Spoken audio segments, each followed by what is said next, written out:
الحمد للہ وکفی والصلاة والسلام علی عبادہ الذین اصطفى خصوصا علی افضلہم وخاتم النبیین محمد الامین وعلی آلہ وصحبہ اجمعین اما بعد فاعوذ باللہ من الشیطان الرجیم بسم اللہ الرحمن الرحیم یأمرہم بالمعروف وینہاہم عن المنکر ویحل لہم الطیبات ویحرم علیہم الخبائث ویضع عنہم اسرہم والاغلال التي كانت علیہم صدق اللہ العظیم رب اشرح لی صدری ویسر لی امری واحلل عقدۃ من لسانی یفقہوا قولی اللہم ربنا الہمنا رشدنا واعذنا من شرور انفسنا اللہم ارنا الحق حقا وارزقنا اتباعہ وارنا الباطل باطلا وارزقنا اجتنابہ اللہم وفقنا لما تحب وترضى اللہم ارزقنا اتباع نبیک واصحابہ وصل علیہ وسلم ورضی اللہ عنہم اجمعین آمین یا رب العالمین۔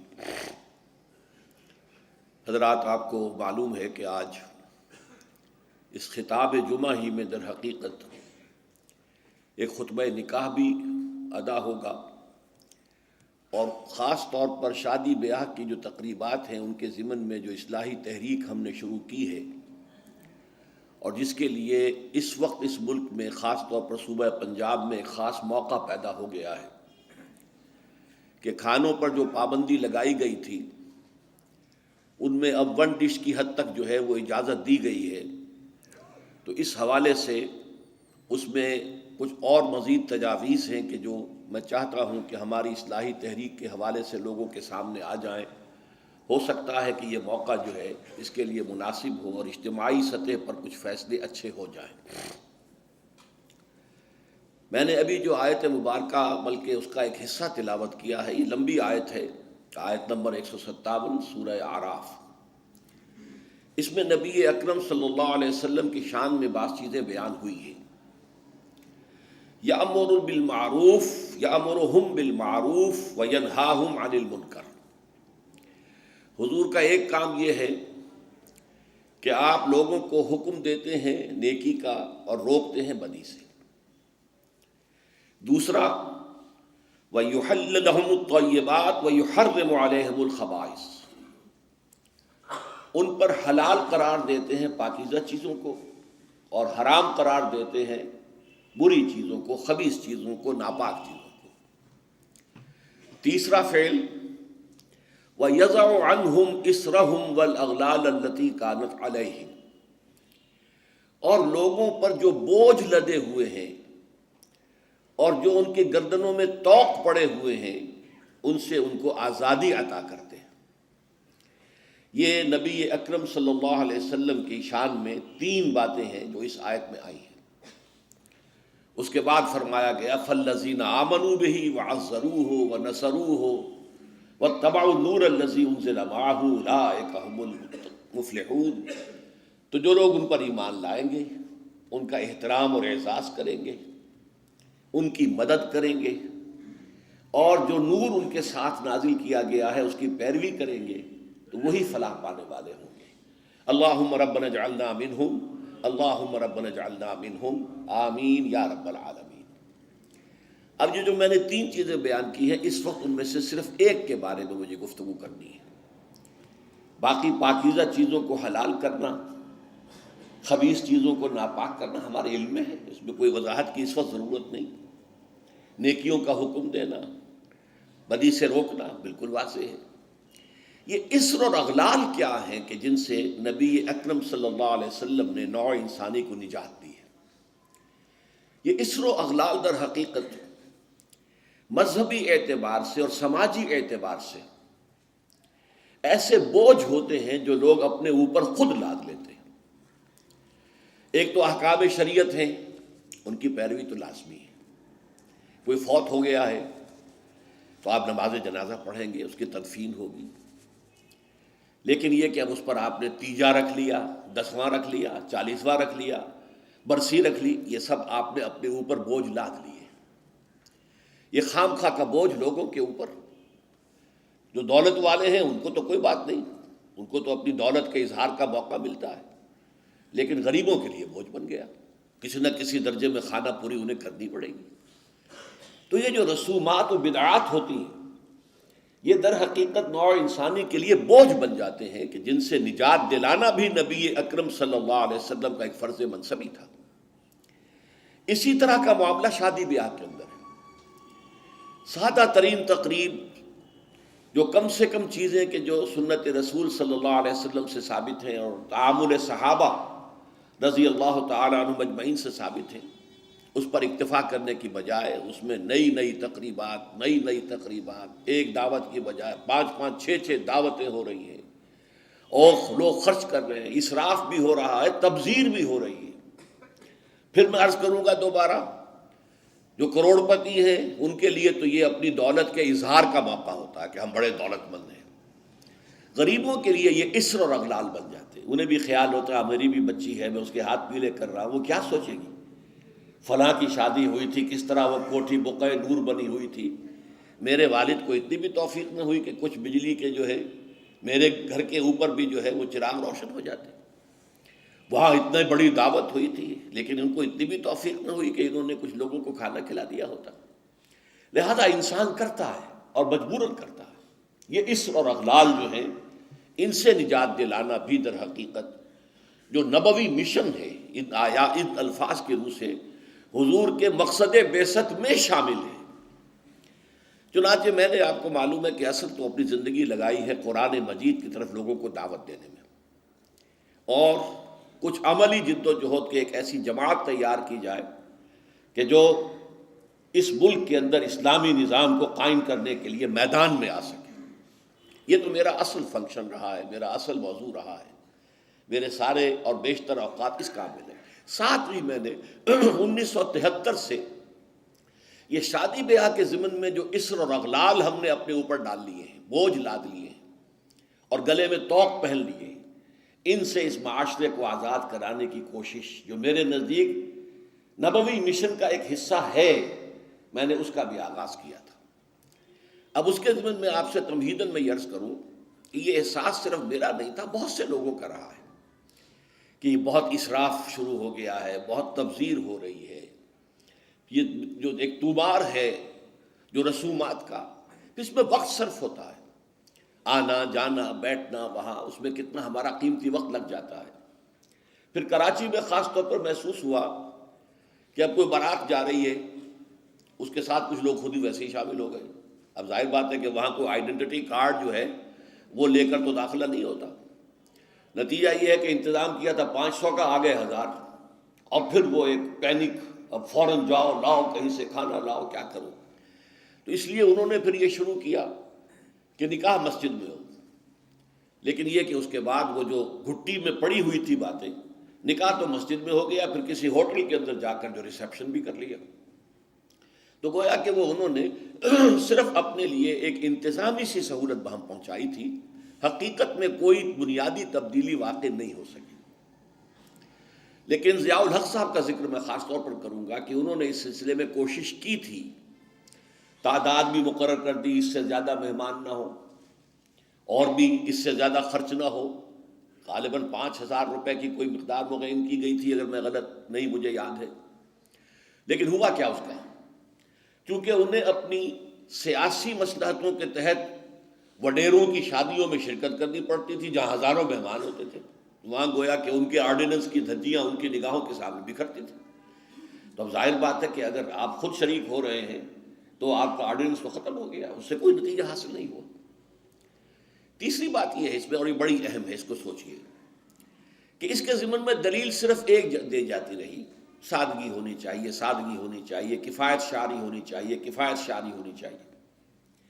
لیکن یہ لفظ بے معنی ہے۔ سادگی کروڑ پتی کی کچھ اور ہے، لکھ پتی کی کچھ اور ہے، جھگی والے کی کچھ اور ہے۔ سادگی کوئی معنی نہیں ہے، ریلیٹو ٹرم ہے، آربیٹریری ٹرم ہے، اس کے لیے کوئی مفہوم معین نہیں ہے۔ لہذا واعظ اپنی جگہ پر ہوتا تھا اور جو بھی نصیحت، لیکن اس پر عمل کی کوئی شکل نہیں ہوتی تھی۔ اس پر اللہ تعالیٰ نے خصوصی رہنمائی میری فرمائی. میں اللہ کا شکر ادا کرتے ہوئے کہہ رہا ہوں ہدایت جو بھی ملتی ہے اللہ کی طرف سے ملتی ہے. الحمدللہ الذی ہدانا لہذا وما کنا لنہتدی لولا ان ہدانا اللہ. کل شکر اور کل سپاس اور کل حمد اور کل ثنا اس اللہ کے لیے جس نے ہمیں ہدایت دی، اور ہم ہرگز ہدایت یافتہ نہ ہو سکتے اگر اللہ ہی ہمیں ہدایت نہ دیتا. وہ ہدایت کیا تھی کہ اصلاح کے عمل کے لیے جو کارنر سٹون چاہیے، بنیاد کا پتھر، وہ مضبوط ہونا چاہیے. اور وہ یہ ہے کہ جو تقریب ثابت ہے سنت رسول سے یا عمل صحابہ سے، اس کو تو مضبوطی سے پکڑ لیا جائے. جیسے حدیث میں الفاظ آئے ہیں عضوا علیہ بالنواجذ، اپنے دانتوں سے پکڑ لو، کچلیوں سے پکڑ لو.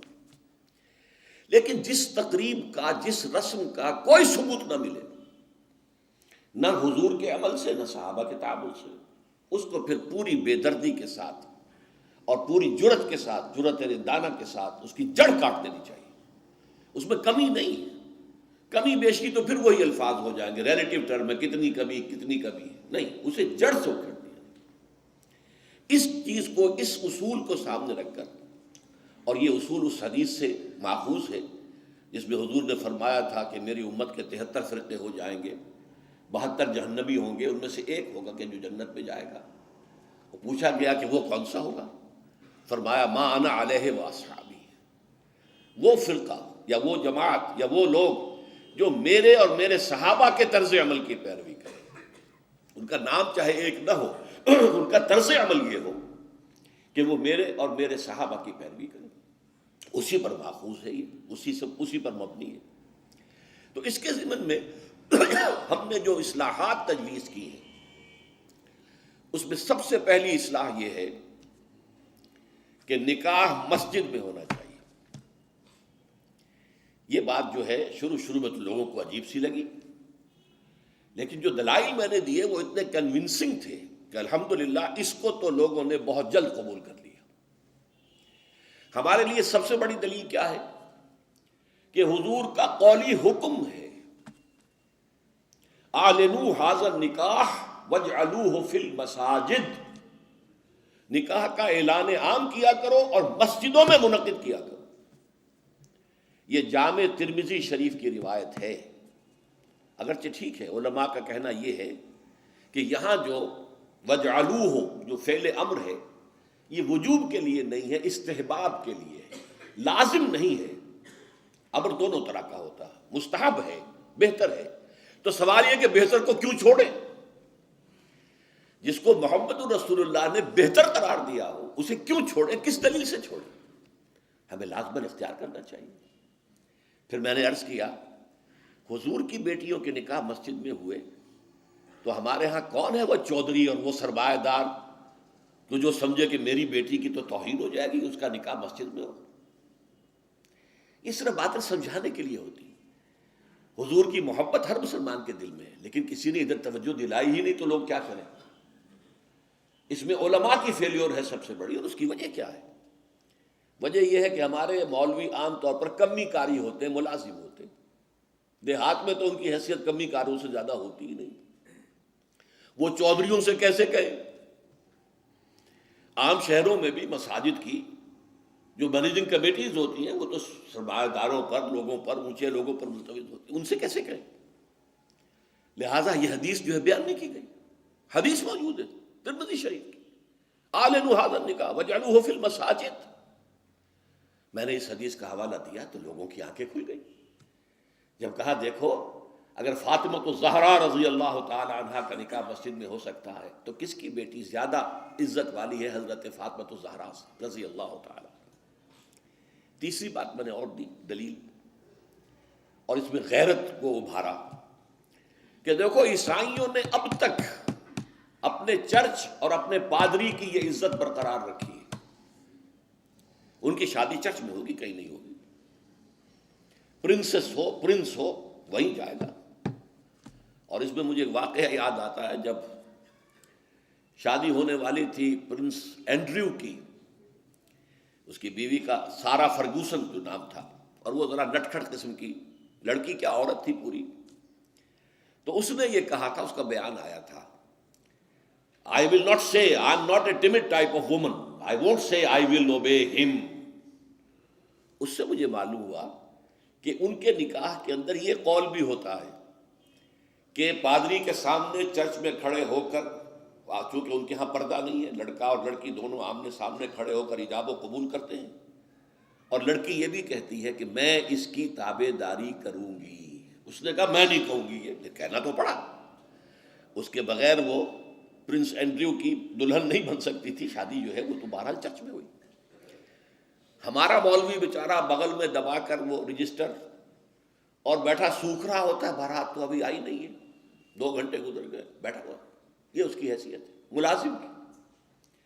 یہ وجہ ہے اب جب اس سے بھی غیرت جاگی لوگوں کی، ہاں واقعی بات صحیح ہے، عیسائیوں کے ہاں اگر ابھی تک چرچ کا یہ مقام ہے اور پادری کی عزت ہے۔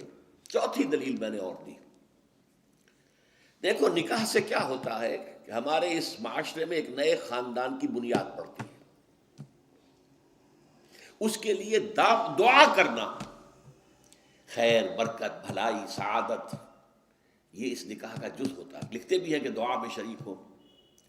اب ظاہر بات ہے کہ دعا کا ماحول آپ نے باہر جو ہے بڑے قالین بچھا لیے قیمتی، اور ان کو قیمتی صوفے رکھ لیے اور بڑے سنہری قسم کے شامیانے لگا لیے، لیکن وہاں پر ماحول کیا ہوتا ہے؟ سگریٹیں پی رہے ہیں، دھواں سگریٹوں کا، قہقہے لگ رہے ہیں، غیبتیں ہو رہی ہیں، اور یہ کہ کوئی بھانڈ آ گئے ہیں، فحش گوئی کر رہے ہیں۔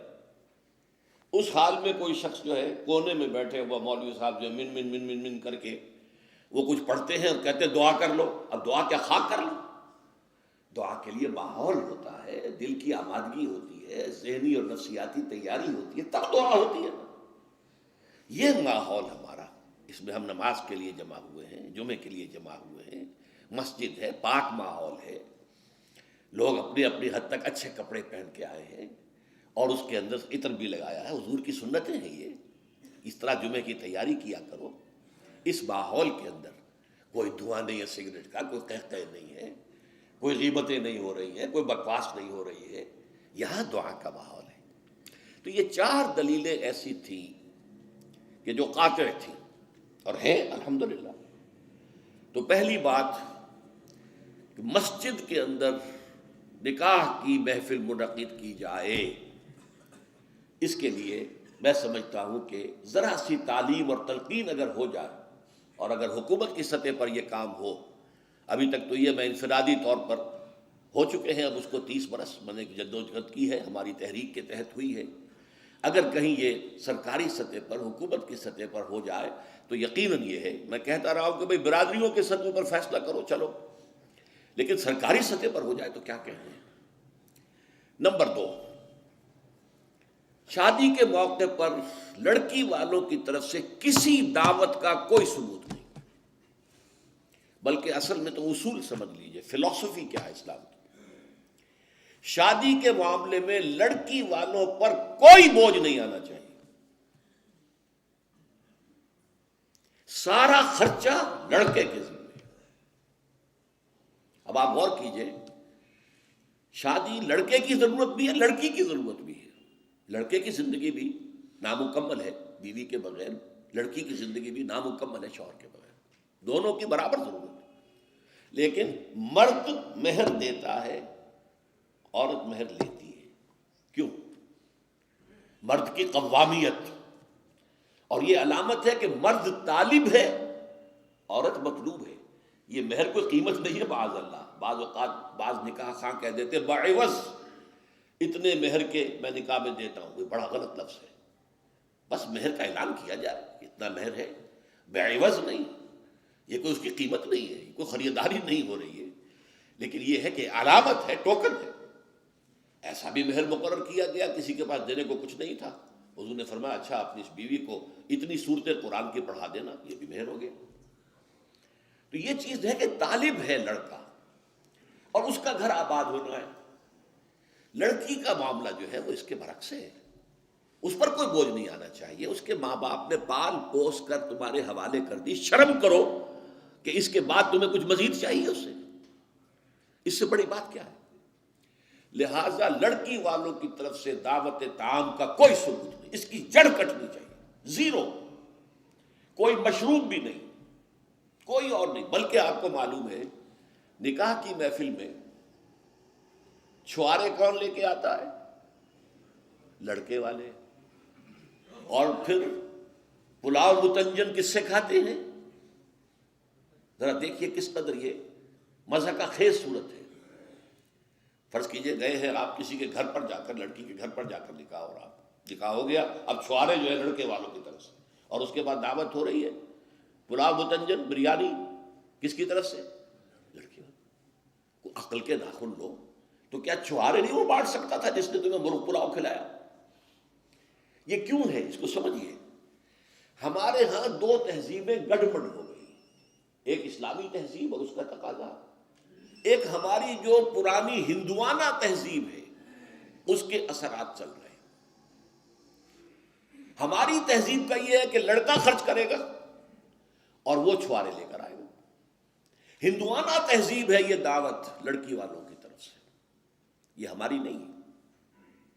اور اس کے لیے میں لطیفہ آپ کو سنا دوں، یہ جو میوات کا علاقہ تھا جہاں سے کہ یہ تبلیغی جماعت شروع ہوئی ہے، بڑا کام کیا انہوں نے، شدھی کی تحریک، چونکہ ہندوؤں نے اسے ٹارگٹ کر لیا تھا اس علاقے کو، وہاں حال یہ تھا کہ کبھی کوئی بزرگ کسی کے ایمان لے آئے تھے، تربیت ہوئی نہیں، تعلیم ہوئی نہیں، تو کہنے کو مسلمان تھے، نام بھی آدھے ہندو آدھے مسلمان، نام بھی ایسے ہوتے تھے۔ اب ان کے ہاں جب شادی ہوتی تھی تو ایک تو مولوی جی، وہ مولوی کہتے ہیں، مولوی نہیں، مولوی جی نے آ کے بول پڑھا دیے، نکاح ہو گیا۔ پر اطمینان نہیں ہوتا تھا کہ یہ صرف بول سے میں نے قبول کیا یہ بندھن بندھ گیا، نہیں۔ پھر پھیرے ڈلواتے تھے، لڑکے کی چادر لڑکی کی چادر میں گرہ باندھو اور سب کے سامنے 7 چکر لگواؤ تو پتہ لگے گا کہ واقعی عقد کہتے ہیں گرہ کو، عقدہ گرہ کہتے ہیں، عقد گرہ۔ یہ جو نکاح کی گرہ بندی ہے یہ اس طرح پکی ہوگی کہ پہلے مولوی جی بول پڑھا دیں اور پھر جو ہے پھیرے ڈلوا لیے جائیں۔ تو ہمارے ہاں یہ چھوارے تو مولوی جی والی تہذیب ہے، اور پھر اس کے بعد دعوت جو ہے یہ ہندوانہ تہذیب ہے، یہ وہ پھیرے ہیں، کوئی ثابت نہیں ہے، اس کی جڑ کاٹی جائے، کمی نہیں جڑ کاٹی جائے۔ پھر میں کہوں گا کمی بیشی جو ہے یہ پھر وہ ریلیٹیو ٹرمز ہو جاتی ہے، تو جہاں انگلی رکھنے کی جگہ ہوگی وہاں پورا ہاتھ اور پوچھا رکھ دیا جائے گا، جڑ کاٹی جائے۔ یہ دوسری ہم نے تجویز پیش کی۔ نتیجہ کیا نکلا؟ ان دو کو جمع کیجئے، لڑکی کے گھر پر کوئی فنکشن ہے ہی نہیں، جانبین مسجد میں جمع ہوئے، یہ لڑکے والے بیٹھے ہیں، وہ لڑکی والے بیٹھے ہیں، دونوں یہاں ہیں، ان کے یہاں کی خواتین بھی یہاں اندر ہوں گی، ہمارے یہاں اب خواتین ہال ہے، مسجد میں آئے، نکاح ہوا، اپنے اپنے گھروں کو جاؤ، کوئی تکلیف نہیں۔ اس کا نتیجہ کیا نکلا کہ جسے آپ جنج کہتے ہیں، بارات، اس کا تصور زیرو ہو گیا۔ اسلام میں بارات کا کوئی تصور نہیں، سیرا بندی کی کوئی تقریب نہیں، ہندوانہ تقریبات ہیں۔ بارات کے لیے عربی میں کوئی لفظ ہی نہیں ہے، قرآن اور حدیث میں کیا ہوگا؟ عربی میں نہیں ہے، کوئی لفظ نہیں۔ یہ خالص عجمی لفظ، بارات عجمی ہے، ایرانی ہے، اس کا اسلام سے کوئی تعلق نہیں، جڑ کٹ جائے اس کی۔ یہ بھی ہندوانہ تصور ہے۔ ہوتا کیا تھا؟ ایک گاؤں سے جا رہے ہیں، دوسرے گاؤں سے بیٹی لے کر آنی ہے، اور بیٹی کے ساتھ جہیز آنا ہے، اور راستے میں ڈاکو جو ہیں وہ لوٹ سکتے ہیں، تو یہاں سے جتھا لے کے جانا ہوگا، لہذا وہ جتھا بندی کر کے بارات جا رہی ہے۔ اب وہ جا کر جنج گھر جو بنے ہوئے ہیں وہاں پر ٹھہر رہی ہے، 2 دن 3 دن عیش کر رہے ہیں، کچھ چھرے اڑا رہے ہیں لڑکی والوں کے پیسے پر، پھر وہ مال غنیمت سے لدے پھدے واپس آ رہے ہیں، لہذا وہ جتھا حفاظت کرتا تھا۔ یہ سارا ہندوانہ تصور ہے، اسلام سے کوئی تعلق نہیں۔ تو نمبر 1 نکاح مسجد میں، نمبر 2 کوئی دعوت طعام ہی نہیں، کوئی بھی نہیں، نو انٹرٹینمنٹ واٹس ایور لڑکی والوں کی طرف سے، اجتماع جانبین مسجد میں، یہیں سے ڈسپرس۔ حضرت فاطمہ کو تو وداع کرانے کے لیے حضرت علی گئے بھی نہیں تھے. نکاح کے بعد کچھ خواتین حضرت فاطمہ کو لے کر حجرے میں چھوڑ آئی تھی جا کر، جو ایک انصاری صحابی نے حضرت علی کو دیا تھا، ورنہ ان کے پاس حجرہ بھی نہیں تھا. 3 باتیں ہو گئی. چوتھی بات، ولیمہ جو ہے اس کی تاکید ہے. یہی وجہ ہے کہ جب یہ شادی پر مکمل پابندی لگائی گئی تھی، میں نے اشتہار دیا تھا کہ ولیمہ پر پابندی نہیں ہونی چاہیے. لڑکی والے کے ہاں تو آپ سوچئے، جو دلیل میں نے دی اس کی نفی میں، نفسیاتی دلیل بہت بڑی ہے. لڑکی والے کے ہاں ویسے تو لفظ شادی، خوشی، وہاں بھی شادی یہاں بھی شادی، لڑکی والے کے ہاں خوشی نہیں ہوتی. اس کے گھر سے لخت جگر، نور چشم نکل کر جا رہی ہے، کیسے خوشی ہوگی؟ مائیں رو رہی ہوتی ہیں، انہیں غشی پڑی ہوتی ہے جب بچیاں نکل رہی ہوتی ہیں گھروں سے، بہن بھائی رو رہے ہوتے ہیں، باپوں کے آنکھوں کے اندر بھی آنسو آئے ہوتے ہیں، نمی آئی ہوتی ہے. میں نے بھی 5 بیٹیاں رخصت کی اپنے گھر سے اور آنکھوں میں نمی آئی ہے. I couldn't withhold my tears. پھر یہ صرف یہ تو ہوتا ہے کہ ایک ذمہ داری کا بوجھ تھا، آج اتر گیا. اسے آپ انگریزی میں سائی آف ریلیف کہہ سکتے ہیں. بس کوئی خوشی نہیں. اس کی مثال میں دیا کرتا ہوں کہ کوئی جانور اگر قربانی کے لیے 10-15 دن پہلے آپ لے لیں، وہ بکرا، کوئی مینڈھا، اور بچے اس کے ساتھ ہل جاتے ہیں، پھر کھلاتے ہیں، لے جاتے ہیں، چراتے ہیں، تو پھر وہ عید کے دن جب آپ اسے قربان کرتے ہیں تو بچے پچھاڑے کھا رہے ہوتے ہیں، رو رہے ہوتے ہیں، اتنا لاڈ اس جانور سے ہو جاتا ہے. تو یہ نور چشم، لخت جگر گھر سے نکل رہی ہے، 18-20 برس رہی ہے آپ کے گھر میں، آج جا رہی ہے. ٹھیک ہے، سائی آف ریلیف ہے، لیکن اندیشہ بھی ہوتا ہے. ذہن میں رکھیے، ہمیشہ ہوتا ہے. پتہ نہیں بیل منڈے چڑھے نہ چڑھے، موافقت مزاج کی ہو نہ ہو، نئے ماحول میں جانا ہے، ایڈجسٹمنٹ ہو نہ ہو. اپنی حد تک پورا اطمینان کر لیا ہے، دیکھ لیا ہے، سوچ بچار کر لیا ہے، لیکن کیا کہا جا سکتا ہے؟ ایک بالکل یوں سمجھیے کہ ایک نیا ماحول ہے، نئی جگہ جا رہی ہے، لہذا وہ اندیشہ بھی موجود ہوتا ہے. لہذا واقعتاً لڑکی والوں کے ہاں خوشی کا موقع نہیں ہے. ان کے ہاتھوں مرغ پلاؤ کھانا بے غیرتی ہے. ہاں، لڑکے والے کے ہاں خوشی ہے، اس کا گھر آباد ہوا ہے، اور اسے حکم دیا حضور نے، اولموا ولو بشاۃ، ولیمہ ضرور کرو، چاہے تمہارے پاس ایک ہی بکری ہو. وہ ایک ہی بکری در حقیقت ان کے ہاں مفلسی کی سب سے بڑی شکل ہو سکتی تھی، لیکن بھیڑیں بکریاں پالنا تو ان کا پیشہ تھا. تو کسی کو ایک ہی بکری ہے تو معلوم ہوا بہت ہی غریب ہے. فرمایا اسی کو ذبح کرو، کھانا کھلاؤ اپنے دوستوں کو، اپنے احباب کو، سیلیبریٹ کرو. سیلیبریشن تمہارے ہاں ہونی چاہیے، مرد کے ہاں، لڑکے کے ہاں. پھر اس میں بھی اس قدر حضور صلی اللہ علیہ وسلم کی تعلیم کے اندر دیکھیے توازن ہے. فرمایا، یہ مسلم شریف کی روایت ہے جو میں آپ کو سنا رہا ہوں، عن عبداللہ ابن عمر رضی اللہ تعالی عنہ ان النبی صلی اللہ علیہ وسلم قال اذا دعی احدکم الی الولیمۃ فلیجب، جب تم میں سے کسی کو ولیمے کی دعوت دی جائے تو ضرور جائے. اور ایک اور حدیث ہے ابو ہریرہ سے رضی اللہ تعالی عنہ کہ حضور نے فرمایا شر الطعام طعام الولیمہ، ولیمے کا کھانا برا کھانا ہے. کیوں؟ اس میں غریبوں کو نہیں بلایا جاتا، بلکہ غریبوں کو جو دھکے دیے جاتے ہیں. آپ دیکھتے ہیں بڑے بڑے ٹینک لگے ہوتے ہیں، ٹینٹ، اور وہاں پر اندر جو کچھ ہو رہا ہوتا ہے، کھانا ضائع بھی ہو رہا ہوتا ہے. غریب کو تو کسی کو داخل نہیں ہونے دیں گے نا. اور ہے بھی نہیں، وہ مسلی کھلانے کے لیے تو نہیں ہے نا، وہ تو اپنے اعزاء، رشتہ دار، احباب، ان کو اپنی خوشی میں شریک کرنے کے لیے ہے.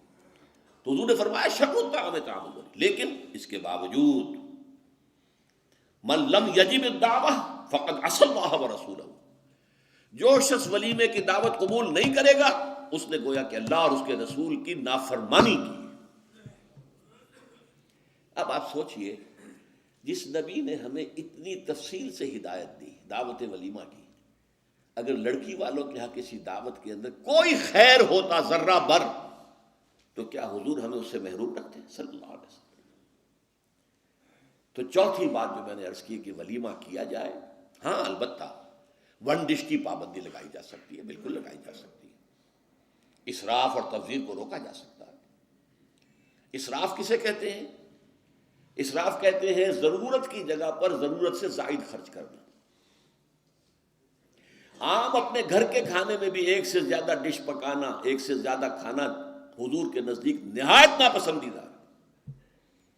ضرورت ہے پیٹ بھرنے کی، ایک سالن روٹی سے بھی ہو جاتا ہے، آپ نے 4 4 5 5 پکا رکھے، یہ اسراف ہے۔ اسی طریقے سے اگر دعوت کے اندر بھی 1 ڈش کی پابندی ہو تو بالکل ٹھیک ہے، اس کے اندر کوئی حرج نہیں، لیکن یہ کہ اس میں اب جو کیا گیا ہے کہ میٹھے کے اوپر پابندی، بالکل یہ صحیح نہیں ہے۔ میٹھا حضور کو بہت مرغوب تھا، پسند تھا، تو اس میں یہ کہ ایک ڈش میٹھے کی، یہ نہیں کہ 3 3 4 4 ڈشیں ہیں، دال کا حلوہ بھی ہے، گاجر کا حلوہ بھی ہے، اور فلاں بھی ہے، اور فلاں بھی ہے، اور پھر کھیر بھی ہے۔ لہذا ولیمے کی اجازت ہونی چاہیے، اور ظاہر بات ہے کہ ہر شخص اپنی سطح کے مطابق کرے گا، اور وہ آدمی بھی بلائے گا، جو کم ہی بلا سکتا ہے وہ کم بلائے گا، جو زیادہ بلا سکتا ہے زیادہ بلائے گا۔ اس کے اوپر بھی کوئی خاص پابندی لگانے کی ضرورت نہیں ہے۔ لیکن ظاہر بات ہے جو میں نے ایک بات کی ہے، اس سے شادی بیاہ کے اخراجات کا ایک حصہ تو بالکل ختم ہو گیا نا، لڑکی والوں کی طرف سے تو زیرو ہو گیا، نہ کوئی سیلیبریشن، نہ کوئی دعوت، نہ کوئی خیمے لگانے کی ضرورت، نہ کچھ اور ریسیپشن، کچھ نہیں، کیسے بالکل زیرو۔ لڑکے والے جو ہیں دعوت ولیمہ، اور اس کے اندر ظاہر بات ہے کہ اپنے ساتھیوں کو، دوستوں کو، اعزاء کو، اقارب کو، جس حد تک بھی اس کے لیے ممکن ہے۔ اچھا، یہاں تک فرمایا حضور نے کہ اگر تمہارے کسی بھائی نے نکاح کیا ہو اور اس کے پاس کچھ بھی نہیں ہے کہ وہ ولیمہ کر سکے، اپنے گھر سے کھانا لے جاؤ اور جا کر اس کے ہاں بیٹھ کر کھانا، سیلیبریٹ کرو، اس کی خوشی میں شریک ہو جاؤ۔ یہ کس قدر فطری تعلیمات ہے، غور کیجیے۔ جیسے کہ میں نے بتایا کہ اصل خوشی جو ہے وہ لڑکے والے کے، اس کا گھر آباد ہوا، لڑکی والے کے تو خوشی نہیں ہے، ان کے ہاں سے تو ایک فرد جو ہے وہ نکلا ہے۔ اچھا، اب آئیے 5ویں چیز، جہیز کی جڑ کاٹی جائے۔ اگرچہ میں نے جو عہد لیا تھا، یہ 10 جنوری 1975 کا میرے پاس یہ ایک رقعہ ہے موجود، لکھا ہوا، ہمارے ایک ساتھی تنظیم کے ہوتے تھے محمد حنیف ورک، ان کی شادی پر میں نے جو خطبہ دیا تھا، پھر میں نے مسجد خضرا میں لوگوں کو کھڑے ہو کر ہاتھ اٹھوا لیے تھے کہ اس کی پابندی کرنی ہوگی، اب انہوں نے ہاتھ اٹھائے تھے، اس میں میں نے اس کو شامل نہیں کیا تھا۔ یہ جہیز کا معاملہ جو ہے یہ ذرا ہمارے معاشی نظام کے ساتھ وابستہ ہے، اس میں کوئی ڈیمانڈ اینڈ سپلائی کا معاملہ بھی ہے، یہ آسانی سے ختم ہونے والی لعنت نہیں ہے۔ اس وقت ہم نے صرف ایک پابندی لگائی تھی کہ اس کی نمائش نہ ہو، بلکہ یہ ہے کہ آپ کو جو کچھ دینا ہے 2 دن پہلے بھیج دیجئے لڑکے والے کے، یا 2 دن بعد میں بھیج دیجئے، نمائش نہ ہو، کہ غریبوں کو یہ احساس نہ ہو کہ فلاں کی بیٹی تو یہ کچھ لے کر گئی ہے، اور یہ کہ میرے پاس کچھ بھی نہیں ہے دینے کے لیے۔ یہ جو احساس محرومی ہے، آپ نوٹ کیجئے، میں نے آپ کو بتایا اسراف کہتے ہیں ضرورت کی جگہ پر ضرورت سے زیادہ خرچ کرنے کو، اور تبذیر کہتے ہیں بلا ضرورت خرچ کرنے کو، صرف نمود و نمائش کے لیے، اپنی دولت کے مظاہرے کے لیے، اپنی دولت مندی کی دھوس جمانے کے لیے۔ پوری کوٹھی جو ہے قمقمہ بنی ہوئی ہے، ہر جگہ پر، ہر درخت کے ہر پتے کے ساتھ بلب لگا ہوا ہے، معلوم ہو جگمگ جگمگ جگمگ ہو رہی ہے، بڑے عمدہ لباس، سفید براق پہنے ہوئے جو بہرے ہیں وہ کھانے ڈشیں لیے ادھر ادھر جا رہے ہیں۔ یہ جو کچھ ہے اسراف، اور اس کے بعد تبذیر کے بارے میں تو فرمایا، اسراف کے لیے تو صرف یہ کہا تسرفو لا تسرفو، اسراف نہ کرو، کلوا واشربوا ولا تسرفوا، کھاؤ پیو اسراف نہ کرو۔ لیکن تبذیر کے بارے میں فرمایا ان المبذرین کانوا اخوان الشیاطین، یہ مبذر جو ہیں یہ تو شیطانوں کے بھائی ہیں۔ کیوں؟ کافی عرصے تک میرا ذہن اس پر اڑا رہا، کیوں تشبیہ دی گئی؟ پھر بات کھلی سورہ مائدہ میں جا کر شراب کی حرمت کے ضمن میں الفاظ آئے، انما یرید الشیطان ان یوقع بینکم العداوۃ والبغضاء فی الخمر والمیسر، یہ شیطان یہ چاہتا ہے مسلمانوں کہ تمہارے اندر آپس میں بغض اور دشمنی پیدا کر دے شراب کے ذریعے اور جوئے کے ذریعے. شیطان چاہتا یہی ہے. اس شیطان کا حربہ لوگوں کے دلوں کو پھاڑ دینا، کلاس کانشسنس پیدا کر دینا، محرومین اور مترفین کے علیحدہ طبقے ہو جائیں، اور پھر لڑیں گے، ٹکرائیں گے پھر وہ. اور یہی کام اس میں ہے. جس گھر میں لڑکی کی شادی پر اس طریقے سے پیسہ جو ہے بہایا جا رہا ہے پانی کی طرح، وہاں کوئی شوفر بھی ہے، ان کا ڈرائیور، کوئی پہرے دار بھی ہے، کوئی خانسامہ بھی ہے، اس کی بیٹی بیٹھی ہوئی ہے، بوڑھی ہو رہی ہے، وہ ہاتھ پیلے نہیں کر سکتا. اس کے دل کے جذبات کیا ہوں گے اس وقت؟ کیا یہ اور میں بھائی ہیں آپس میں؟ انما المومنون اخوۃ، یہ واز کہنے کی بات ہے، یہ سب ڈھکوسلے ہیں. انما المومنون اخوۃ، یہ ہم بھائی ہیں. میری بیٹی بوڑھی ہو رہی ہے، ہاتھ پیلے نہیں کر سکتا، اور ان کے ہاں دولت جو ہے وہ پانی کی طرح بہ رہی ہے. یہ دل پھٹ گئے کہ نہیں؟ یہ طبقاتی شعور ابھرا کہ نہیں؟ ان یوقع بینکم العداوۃ والبغضاء فی الخمر والمیسر، عداوت اور بغض اور دشمنی پیدا کر دی گئی. بہرحال پانچویں چیز میں عرض کر رہا تھا، جہیز. اس زمن میں چونکہ ایک بہت بڑا مغالطہ ہمارے ہاں لوگوں نے پیدا کر دیا ہے، حضرت فاطمہ رضی اللہ تعالی عنہا کے جہیز کا ذکر کر کے. اسلام میں قطعاً کسی جہیز کا کوئی تصور نہیں. جو میں کہہ چکا ہوں فلسفہ یہ ہے، لڑکی والے پر کوئی ایک پیسے کا بوجھ نہیں آنا چاہیے. حضرت فاطمہ کے جہیز کا معاملہ کیا تھا کہ ان کی شادی اس اعتبار سے یونیک تھی کہ لڑکی کے والد حضور اور لڑکے کے ولی حضور. حضرت علی کا اور کون تھا وہاں؟ اب حضور نے پوچھا، علی تمہارے پاس کچھ ہے مہر دینے کو؟ مہر تو دینا ہوگا نا، مہر تو لازم ہے. انہوں نے صاف ہاتھ چھاڑ دیے اپنے کہ میرے پاس تو کچھ بھی نہیں ہے. وہ تو فقراء صحابہ میں سے تھے، جیسا کہ میں نے آپ کو بتایا ابھی. ان کے پاس تو کوئی گھر بھی نہیں تھا. حجرہ بھی ایک انصاری صحابی نے انہیں دیا ہے کہ یہاں آپ اپنی بیوی کو رخصت کرا کے لے آئیں. کہ میرے پاس تو کچھ نہیں. فرمایا تمہارے پاس ایک زرہ ہوتی تھی؟ کہ جی ہاں زرہ تو ہے. انہوں نے کہا اصل میں سمجھا کہ زرہ تو ایک ہتھیار ہے، جہاد کے لیے ہے، وہ کوئی دولت تو نہیں ہے. آپ نے فرمایا جاؤ اسے بیچو یا گروی رکھو، قرض لے کے آؤ، لیکن مہر تو دینا. وہ گئے اپنی زرہ لے کر بازار میں آواز لگائی. حضرت عثمان نے خرید لیا 30 دینار یا درہم جو بھی ہے اس میں رقم کا میں یقین سے نہیں کہہ سکتا، اور بعد میں پھر واپس کر دی. اس وقت اگر ویسے ہی دیتے 30 دینار یا 30 درہم تو حضرت علی کی جو غیرت ہے اور خودی ہے اس پر بوجھ پڑتا کہ اس نے مجھے خیرات دی ہے. اس وقت تو خرید لی تاکہ کوئی بوجھ نہ ہو. میں نے زرہ بیچی ہے، پیسے لیے، بعد میں واپس کر دی ہدیۃً کہ یہ آپ کی زرہ واپس. وہ لا کے حضور کے سامنے پیسے رکھ دیے گئے. حضور نے کچھ تو گھر کے اندر بھجوائے کہ فاطمہ کے لیے کوئی خوشبو، کوئی تیاری، کوئی اچھے کپڑے کو بنائے، اور باقی سے وہ سامان بنا دیا.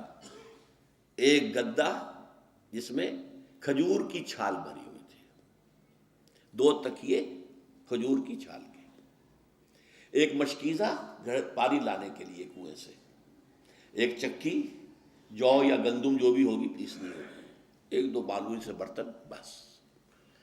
یہ ہے جہیز. اور یہ حضرت علی نے جو مہر کی رقم پیش کی تھی اس میں سے حضور نے بنا کر دیا. وہ رقم جو ہے حضرت فاطمہ کا حق تھا نا، مہر تو لڑکی کا حق ہے، اسی کے گھر کا سامان بنا دیا. اپنے پاس سے حضور نے 1 پیسے کی کوئی شے نہیں لی. اس کے لیے یہ بھی دلیل نوٹ کر لیجئے کہ حضور کی اور بھی تو بیٹیوں کی شادی ہوئی کہ نہیں. حضرت عثمان کے گھر میں 2 بیٹیاں گئی ہیں حضور کی. پہلی بیٹی تو خیر مکے میں گئی تھی، ابھی شاید وحی کا آغاز بھی نہ ہوا ہو، میں یقین سے تو نہیں کہہ سکتا. ہو سکتا ہے کہ حضور کی نبوت کے ظہور سے پہلے شادی ہوئی ہو سکتا ہے، ممکن ہے. لیکن ایک شادی تو مدینے میں ہوئی ہے. اور حضرت عثمان کا گھر بھرا ہوا، ہر شے کا سامان موجود ہے، سامان جگہ موجود ہے، کسی جہیز کا کوئی تذکرہ ملتا ہے؟ تو یہ جہیز نہیں تھا، یہ خالص ہندوانہ تصور ہے۔ اور اس کی وجہ کیا ہے؟ وجہ یہ ہے کہ ہندوؤں میں لڑکی جو ہے، بیٹی جو ہے، وہ وارث نہیں ہے، اسے وراثت میں کوئی حصہ نہیں ملتا، لہذا جب اسے گھر سے رخصت کر رہے ہیں تو وہ دان دہیج، یعنی یہ ایک خیرات ہے جو دے رہے ہیں، لڑکی کا حق کوئی نہیں ہے۔ بلکہ راجپوتوں وغیرہ میں تو ہندوؤں کے اندر آپ کو معلوم ہونا چاہیے، لڑکا بھی صرف بڑا لڑکا وارث ہوتا تھا تاکہ زمین کے ٹکڑے نہ ہوں۔ 10 مربع ہیں تو 10 مربع ہی جائیں گے، چھوٹے بھائی بھی اس کے کمی کاری ہوتے تھے، بس ان کا کوئی حق نہیں۔ یہ اس اپنی فیوڈلزم کو برقرار رکھنے کے لیے، ورنہ 10-12 بچے ہو گئے، تقسیم ہو گیا تو فیوڈلزم تو ختم ہوا۔ پھر ہندوؤں کے ہاں تو یہاں تک کہ لڑکی کا تو خود سوال ہی پیدا نہیں ہوتا کہ اس کا کوئی حق ہو، تو اسلام نے حق دیا ہے، لیکن یہ ہے کہ اس کا حق ہے، باپ فوت ہوگا اس کی وراثت میں سے حصہ اسے ملے گا، مما قل منہ او کثر، چاہے زیادہ ہو چاہے کم ہو، فریضۃ من اللہ، اللہ کی طرف سے فرض ہے، یہ لازم ہے۔ ماں فوت ہوگی، ماں کے آگے کوئی ہے، وراثت ہے، اس میں سے بیٹوں کو بھی، بیٹی کو بھی حصہ ملے گا۔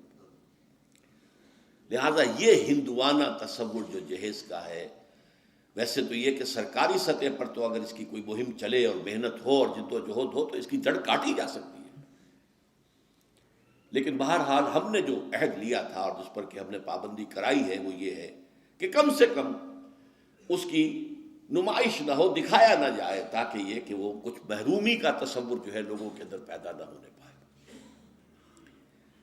چھٹی بات جو ہم نے کی وہ کیا تھی کہ یہ جو نکاح کی محفل ہوتی ہے اس میں خطبہ ہوتا ہے۔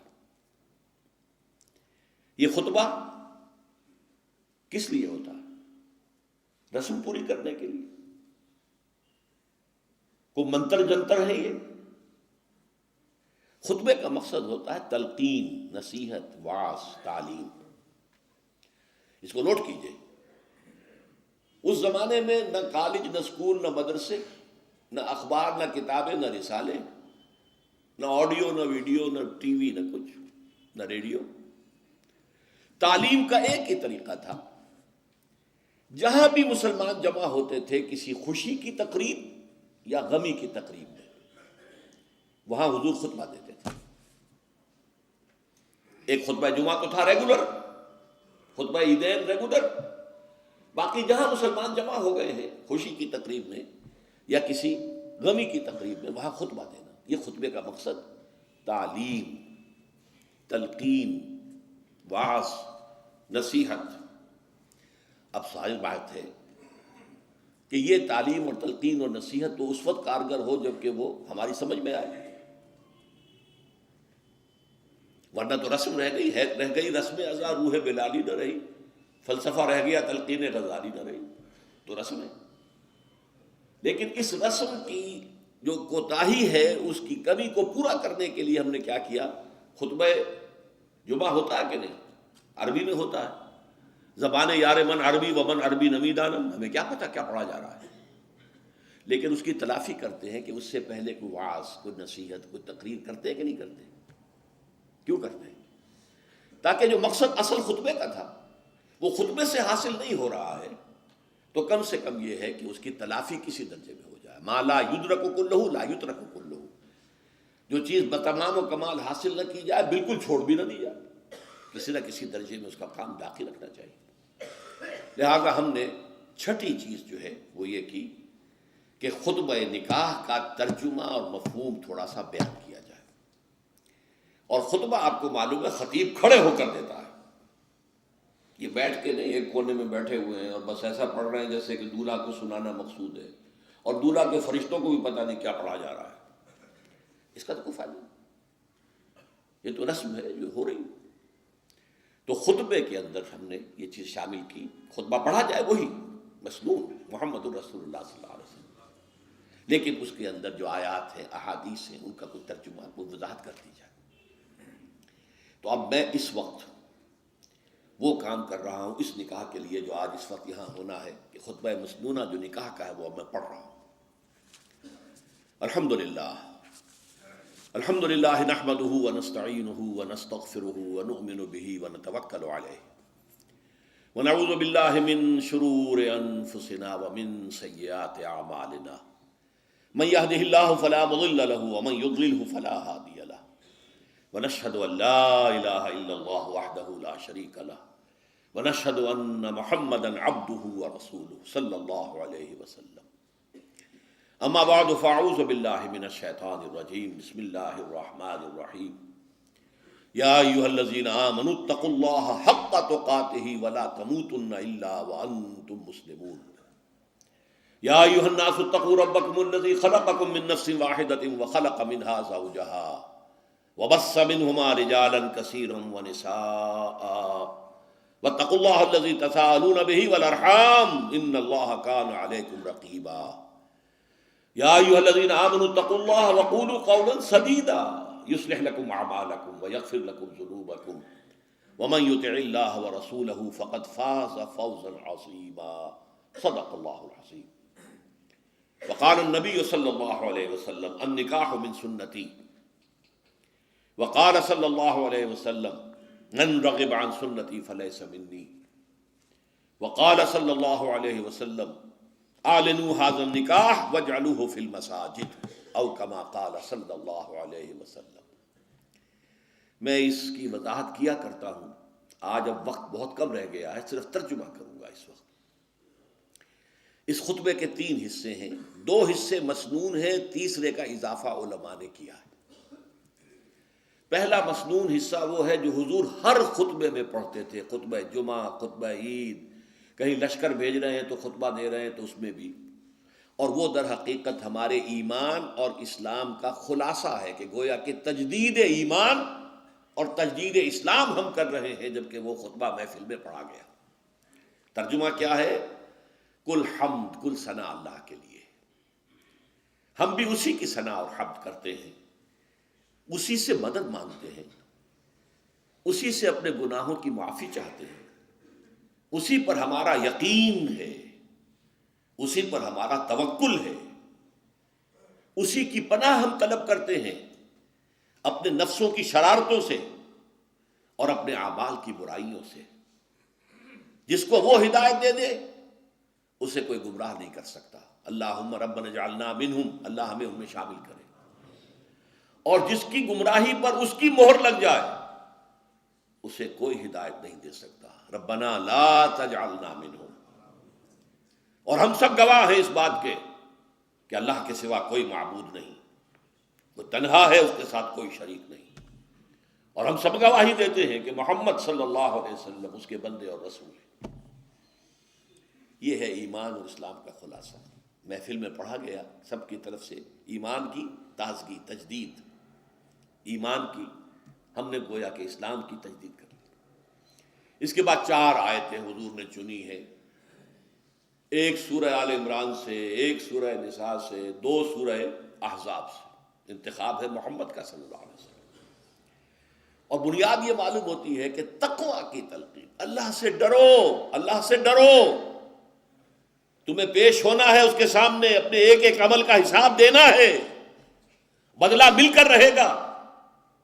اس کی تلقین، اس کی تلقین. تقویٰ ہی ہے در حقیقت کہ جو ہمیں درست رکھ سکتا ہے ہمارے اعمال کو. اگر یہ احساس ہے تو پھونک پھونک کر قدم رکھیں گے کہ کہیں کوئی غلط کام ہم سے نہ ہو جائے. اور تقویٰ ہی کی بنیاد پر خاندان کی تعمیر ہو. نکاح میں اس لیے یہ آیتیں لی گئی جیسے سورہ توبہ میں فرمایا لَمَسْجِدٌ أُسِّسَ عَلَى التَّقْوَى مِنْ أَوَّلِ يَوْمٍ. وہ مسجد قباء جس کی پہلے دن سے تعمیر اور تاسیس تقویٰ پر ہوئی، اسی طرح جس نکاح کی تاسیس اور تعمیر تقویٰ پر ہو گئی. اب میں ترجمے صرف کر سکتا ہوں اس وقت، ورنہ یہ تو ایک ایک آیت جو ہے 1 گھنٹے کا بیان چاہتی ہے. اہل ایمان اللہ کا تقویٰ اختیار کرو جتنا کہ اس کے تقویٰ کا حق ہے، اور دیکھنا موت نہ آنے پائے مگر فرما برداری کی حالت میں. کوئی لمحہ نافرمانی میں نہ گزرے مبادا اسی لمحے موت کا ظالم پنجہ آ کر تمہیں دبوچ لے. دوسری آیت، اے لوگو اپنے اس رب کا تقویٰ اختیار کرو جس نے تمہیں ایک جان سے بنایا، اسی سے اس کا جوڑا بنایا. آدم اور حوا، اور ان دونوں سے کثیر تعداد میں مردوں اور عورتوں کو زمین میں پھیلا دیا۔ دیکھیے کس قدر مناسبت ہے، آج پھر آدم کا ایک بیٹا، حوا کی ایک بیٹی اسی رشتے میں منسلک ہو رہے ہیں، ان سے بھی آگے نسل چلے گی۔ آج جو 6 بلین ہیومن بینگز ہیں، مین اینڈ ویمن، وہ کون ہیں؟ سب آدم اور حوا کی اولاد ہے کہ نہیں؟ لیکن دوبارہ فرمایا واتقوا اللہ، دیکھو دوبارہ سن لو، اللہ کا تقوی اختیار کرو، الذی تساءلون بہ، جس کا کہ تم ایک دوسرے کو واسطہ دیتے ہو۔ فقیر بھی مانگتا ہے تو اللہ کے نام پر، کہیں جھگڑے نہ چک رہے ہوں کسی طریقے سے، تو آخر میں واسطہ دے، اللہ کا واسطہ بھائی، اللہ کا نام مانو، ٹھیک کرو معاملے کو، جس کا واسطہ دینا ہے اس کے حکم پر عمل بھی تو کرو۔ والارحام، رحمی رشتوں کا لحاظ رکھو، قطع رحمی نہ ہو، صلہ رحمی ہونی چاہیے۔ اللہ تعالیٰ تم پر نگران ہے، تمہارے ایک ایک عمل کو دیکھ رہا ہے۔ 2 آیتیں سورہ احزاب کی۔ اہل ایمان اللہ کا تقوی اختیار کرو، اور زبان سے وہی بات نکالو جو درست و سیدھی ہو۔ یہ بھی زبان کا تقوی ہو گیا نا، پہلے بولو، پہلے تولو پھر بولو، ایک ایک حرف کی جواب دہی کرنی ہوگی اللہ کے ہاں۔ تم نے یہ بات کہہ دی تھی، did you have the right to say it? حق تھا تمہارا، لہذا زبان کو پکڑو، اور اگر دل میں تقوی اور زبان کنٹرول میں آ گئی تو تمہارے سارے اعمال اللہ درست کر دے گا، اور پھر بھی اگر کوئی خطا ہو گئی، غلطی ہو گئی تو اللہ معاف فرما دے گا۔ اور جو اللہ اور اس کے رسول کی اطاعت پر کاربند ہو گیا، اس نے تو بہت بڑی کامیابی حاصل کر لی۔ اللہم ربنا اجعلنا منہم، اللہم ربنا اجعلنا منہم۔ حضور کا خطبہ تو یہاں ختم ہو گیا۔